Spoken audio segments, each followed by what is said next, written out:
Hey, hey, hey! It's the first ever real estate marathon. I'm your host, Jazz Tackar. It's my man, Mr. Rav Toor. How are you doing today? See you, man. Thank you so much. I know we were hugging earlier. We're good. He's the host of The Everyday Investor. Just an all-around amazing. Forget about all that stuff. Okay. Who cares? I have three issues. Okay. I want to hear this. Number one, you had some guy, Michael Saraceni or something like that. And you said everybody was here to watch him. No, I said I got no. I didn't say everybody. Listen, I said I had a lot of questions asking what time Michael's going to be speaking. No, and that hurt my feelings. Okay. I just want to let you know, because you know I'm very open. Yes. Right? Yes, and I apologize for that. Invest in relationships. Point number one, be very aggressively open. It hurt my feelings. Okay? Now, number two. Yes. This is a marathon. Yes, it is. Yeah, and this is the one time where I felt like I wouldn't be underdressed. Oh. But you had like this Callum guy, Cash, Phil, wearing some sort of necktie. Like, even Simos. I was on YouTube. Words out of my mouth. I was about to say, even Seymour's dressed up for this Guys, thing. in a marathon, you wear sweats, okay? You don't wear a just necktie. noticed the fact. And just even think about that for a second. A necktie. Like, that's sort of some sort of execution. Like, hey, what's a necktie, right? Okay, thirdly, Okay. how would you schedule 20 minutes with two Indians? I know. I agree. So Two Indians, like, you ask one Indian how he's doing, that's already 50 that's minutes. 50 minutes. We talk about ourselves so much. The only thing worse is the Greek. Yes. So it's a good thing that you didn't have Simos on here. Well, it's a good thing that it's not me, you, and Seymour. 100%. Yes. Oh my God, guys! You know why I like to have Rav No, on. but seriously, this is wonderful what you're doing. Thank dude. you. I love you.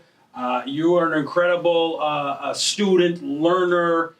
People don't know that. They think you're just the top gurus, but you're always learning, and you know you're learning from the Grant Cardones and the Gary V's and the Rav Tours. And I'm not just saying that. I'm trying to blow smoke up your ass. You know what I mean, my man? Like, truly, I've been watching you for years and years and years, and we've grown to become very good friends. And you share a lot of top insights.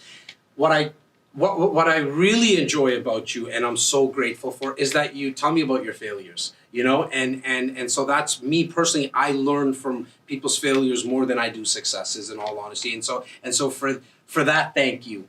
And today I wanted you to share with our marathoners, like, what real estate has given you, the freedom it's given you, and how that all came about. Your story is so inspiring. And guys, if you have not yet checked out the podcast episode I did with Rav, it's going back about 1.5 years ago. Just go to our REC Experience YouTube page and search Rav Toor. It'll pop up. There's a bunch of clips, but I want you to go to the long form 1 hour. It's when the two Indians went for an hour. There was no time limit on that. And I want you to listen to it because, in fact, it's one of the most... That episode I get comments on all the time because you're so inspiring. Your story is so inspiring. So just talk about how real estate became the vehicle for you, man. Yeah, I mean, I things just have to make sense, right? And I'm born and raised in little small town, Kingston, Ontario, single mom, and we bought our first townhouse when I was like 16, right? And rented it out. But that's because I got asked to leave like 4 high schools because it was just didn't make sense to me. It was boring. It's not the way that you learned, I guess, right? Yeah. And so what they did is they had this thing called co-op. Right. Yes. And it's Kingston, but still it was the largest real estate brokerage in that small town. And then kind of the rest is history. So whether it's, and I hope I can say it here. Yes. Whether it's real estate or a business or stocks or whatever the case is, you've got to grow your money. You've got to always be growing the money that God's given you, right? Listen, we have 168 hours in a week. Yep. Doesn't matter who you are. Yep. We have the same amount of hours. So we take that precious time, we go to work, we make money so that we can eat. That's the formula. That's the life formula. Right. We take our time, we go to work, we make money so we can provide. And so imagine if money could make you money. Yeah. If money could make you money, you could work a little less if you wanted to. Right. And then we're left with all this time to be able to do this, to hang out with family, friends, purpose. That's it. And we get to educate more people. It's what you do with your show. Whatever your purpose. I mean, you could be in Nepal helping third world kids. It doesn't matter. Right. But it would be nice if you want to be able to have the time to do the things that you want to do. And there's people that love to work their 40 hours a week. Right. Nothing wrong with that. Don't ever hear me saying, you need a lifestyle where you're not working 40, 50 hours a week at the grocery store. If you like to do that, but make sure you're always investing, you're always growing your money. Jazz, so proud of you. Your biggest sermon is time.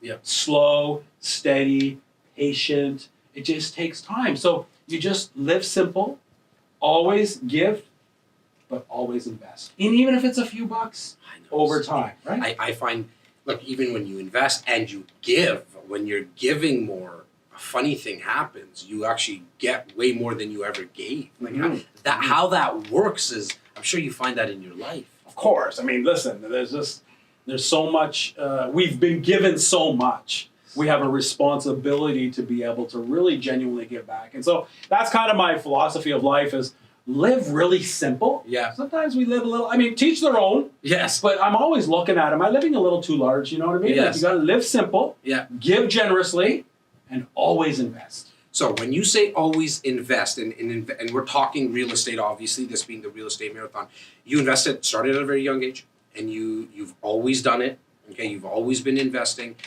You retired at a very, very young age. Yeah, I got lucky a little bit. You got Sasha coming on here next, and so I met with some great guys at Graybrook, but prior to that, I gave it all up and threw it in the garbage and went to do some missionary work and the whole spiritual thing. And so, yes, I did, and very blessed to do it. But even in our home country, that word retirement means death. Yes, and so I think what you're saying is having the option. I apologize. Yes, you chose that you didn't need to do a 9 to 5 or go to work at 80 hours a week. And yes, that's right. That's right. And I think that. That's kind of where you have the option to be able to do what you want, when you want, with whom you want. I think that's a nice place to be, but I don't think we should ever just dream about sitting on a beach. Oh, sure. Well, once you turn off that mind, right, you're not going to live that long, in my opinion. No, once you're not growing. Whatever's not growing is dying. You need right? to be productive. You need to put things in order, right? The biggest thing that I always say to you and Simos and all my colleagues and friends, and even in the mirror, is if we write on paper what we value the most, next to the spiritual things, it would be your spouse, it would be your kids, it would be so the first thing I always want for people to do is to make sure that your values match your day timer. Listen, if your values can match your day timer, you've won. Yes. It doesn't matter if you're living 5 of you in a basement apartment renting, it really doesn't matter. So true. Peace of mind is the most important thing in life. Now, what type of investment did you do? I want people to even get more value now and really I want them to understand what you chose as investments. What types of real estate investments? Jazzy, honestly, I don't think there's one I haven't. Okay, I love that. Right? Yeah. From the buy and hold to the pre-con, which I think is fantastic, given the right area. Right. To the rent to own, to the flip, to the assignment, to the, you know what I mean? You've obviously chose more recent, more passive. 100%. And what does that mean? Okay, so land development. Yes. I hope you don't get upset with me, but it's every 10 years or so, something just like, are you serious? And so done right. Yes. I know this is a real estate marathon. Yes, it is. But dude, 2-3% a month in stock options. Hey, somebody's doing it for me. And you're okay with somebody doing it for you. You obviously trust the person. They have to do it. Exactly. I can't. No, I can't. Listen, it's not your forte. No. Exactly. Land development, stock option, rent to own, pre-con. Yes. All these things. Every single one of those things I just mentioned, I'm writing a check. Joint venture deals, right? Somebody's doing something and I put down the money and you split 50-50. So these are the kinds of things that I like when somebody says to me, Rav, what's the best investment out there? Right. I say, dude, if I have an hour to listen to what your desires are, then I can answer that question. Because you see, I break it up into two. There's cash flow and there's growing your capital.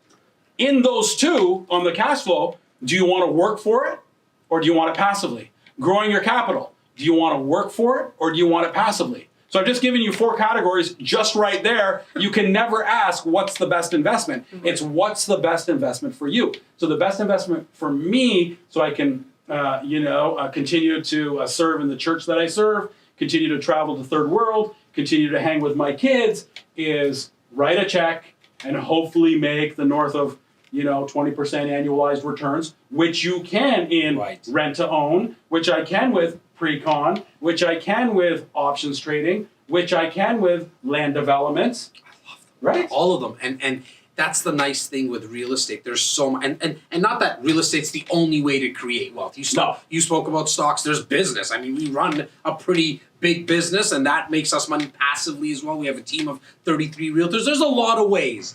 But with real estate, I find there's so many options within it, right?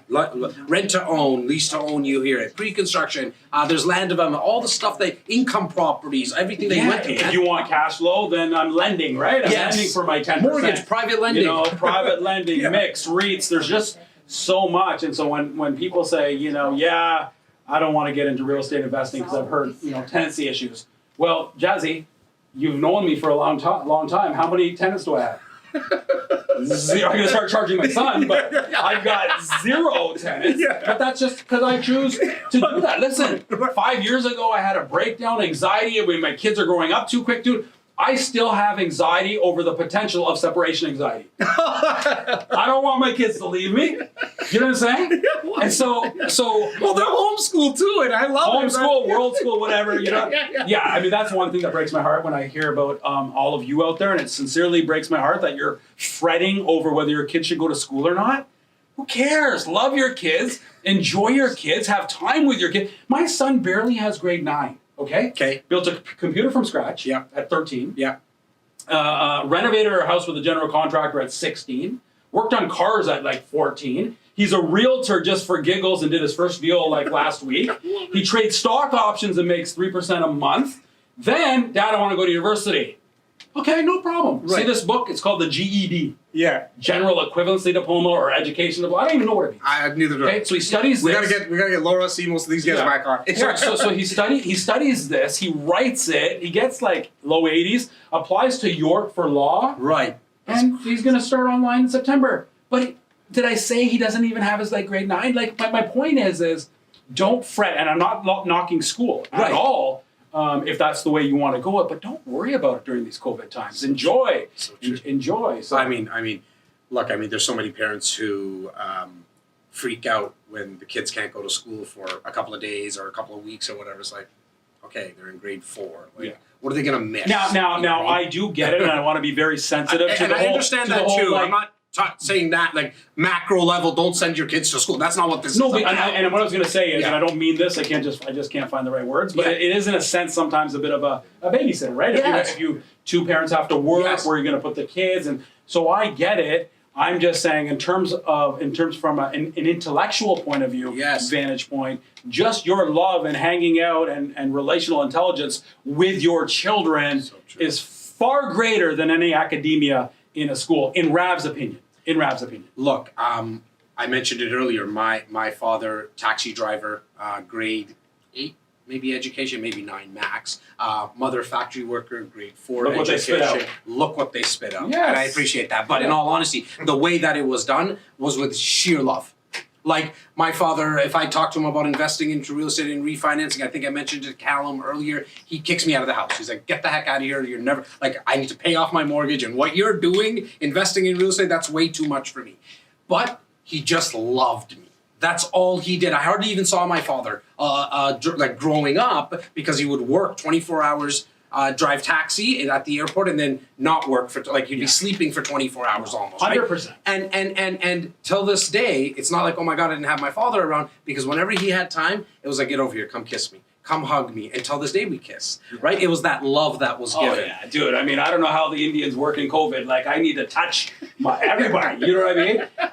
And I know you keep wanting to bring me back to real estate. No, it's okay. No, man, I love this conversation. But look, I'm not sure if you know, buddy. Look, the comments are coming in. I don't know how to work all this stuff. Yeah, it's all coming in. Just you're giving me a lot of. I don't know where all that. But let's give some tips. Let's give a couple of tips, because you've been around the block about investing for so long. With your show, you speak to so many many investors, guys and gals that are doing this at a super high level. What's a couple of tips for people who are scared to take that jump? In investing. Watch things like this. Trust, find people, an education type group where you can really trust. You feel in your gut, you feel like you can trust them, and just learn. Like, listen, there's nothing new under the sun, right? We're not smart. We just got lucky. I mean, and we took action. Right? And took action. Yes. And took action for sure. But I would just say, figure out what you want to do first, right? Figure out what you want. I think the greatest thing in life, honestly, and I really mean this, is to be self-aware. To be self-aware, you've got to be able to sleep at night. You've got to be able to sleep at night. And so what's good for me might not be good for you. What's good for you might not be good for me, as well as for Jazzy and Simos, Laura, everybody, right? So you've got to be self-aware. What do you want, out of this? And so the first thing that I would say is just make sure you're surrounding yourself, you're getting some great education, right? And then you're watching with people, and then you can partner. It's almost with like the base, right? Like that's the base, that's the foundation. Like if we talk about pouring foundation for a home, you want to make sure that it's stable. It's that education is that foundation. Continue. Knowledge mitigates risk. Oh yes. Knowledge mitigates risk. Knowledge breeds confidence. So the more that you know, like I said, there's a video out there, but a few weeks ago I had like 5 trees cut down. You put that chainsaw in my hands, it's risky. But you put it in their hands, who cares, right? And so in the same way, if you can get as much knowledge as possible and learn, that's going to mitigate risk and that's going to breed confidence. And then you're going to be able to pull the trigger on what you want to be able to do. But whatever you do, you've got to grow your money. You can't put it under the mattress. It's got to be able to grow. And then from there, you might want to do another one and another one and another one. And there's no rush as long as you're doing something. When you're investing, what's the questions you're kind of asking yourself? I know you have a little bit of a system to it. That's right. The 4 questions I always ask. Yes. Because when you do this, everybody wants to present you with an opportunity. Yeah. So the first question that I ask, and I'm amazed at, the mom and pop who have like 1 or 2 investment properties, they can't answer this question. And I'm like, go back and answer it. Yes. Find the answers. And then you'll realize maybe that investment's a dog compared to what else is out there. Exactly. So the first question you always want to ask is, what is the ROI? What's the return on my investment annualized? Like, what are you making in that investment? So when somebody gives you an opportunity, you always want to say to them, what's the ROI? And if your threshold is 10%, okay. If it's below that, well, no thanks. But if it's above that, okay. Second question, when do I get that ROI along with the money that I put in? Because if somebody tells you it's 20% return on investment, but it's over 5 years, well, then you're making 4% a year, and that might not match your criteria. So 1, what's the ROI? 2, when do I get it? 3, what is the minimum amount needed? How much do you need out of my pocket to be able to get into this deal? I mean, you could do more, but what's the minimum amount needed? And then number 4, you look them right in the eyes and you ask them, what's the risk? And if they can't answer that question for you, run real fast. I love that. I love that part, because you know what? There is advantages and disadvantages. Call them pros and cons. Call them benefits and considering, like whatever words you're going to use. And at the end of the day, it's advantages and disadvantages and risks. What's associated with it? If someone can't answer that, I used to say get away with a 6-foot pole. Maybe further now with social distancing, but you need to ask that question. Absolutely. What is the risks? You've got to be able to ask that, because there's going to be. Hey, listen, you want me to get into student housing? What's the risk? Well, somebody might say there might be some worldwide pandemic or something. There's something going on. Something going on where kids can't go to school anymore and so on and so forth. I don't know. We do everything virtually now. I don't know when that happened, but anyways, yeah. Yeah, and then as I was watching earlier from home, it might be a great opportunity, as Michael said. Yes. Right, to be able to do that. So there's always going to be pros and cons to every different investment. Can you sleep at night is the question to always ask. My man, I was so excited to have you here, and I'm sure that the viewers and the listeners felt the passion. What do you want to leave our marathoners with today? What's 1 or 2 Ravisms? I just made that up right on the spot, just so you know. It was just a quote right off the top of my head. I'm fresh. I just had lunch. I had some sushi. I'm ready to go. I got a marathon to do, and I'm still fresh. So no, what I would just say is do not fret. Don't fret about anything. make sure your values match your day timer. Because if I ask you what you value, you're going to tell me your significant other, your kids, your parents. So make sure that you have the time to enjoy them. And then always invest, even if it's $1, $2, $10, $100, $1,000, $100,000, wherever you're at, make sure you're always investing. But make sure that your values match your day timer. Don't lie to yourself and think, I'm doing this all for the kids. They don't care. They want you. Jazzy, I lost my dad. Yes. January 1st. Yes. What I would give to get that time back with him. Now, we had phenomenal relationship, incredible time, and I'm so grateful that I did. But all the money in the world I would give up just to have Dad around, for another day. And I think you figured it out, man. You figured out how to balance investing and business and family. You talk to me about it all the time, that you did it through very passive investments because the money was working for you, and that gave you time to spend with your kids, your spouse, give back, church, like all of that. Yeah. And to that, I want to say congratulations, and also thank you. Thank you for putting out your story as much as you do, with the content that you produce through your show. I know you don't like to talk about all that stuff, but I want to talk about it for you because you won't do it. But get to Rav Toor on Facebook and watch the show every day. Investor, when does it come out? Like what's the details around that? Saturday morning, City TV. Saturday morning, City TV. And the timing couldn't be any more perfect because our next guest, we're going to be speaking about one of the major vehicles that Rav used. So grateful to these guys. Right? Yeah. Not only because he's a good-looking guy and his partner's going to fight him. They're going to go back and forth on who's better. Okay, they always do. I'm going to pick Sasha because he's here. That's why.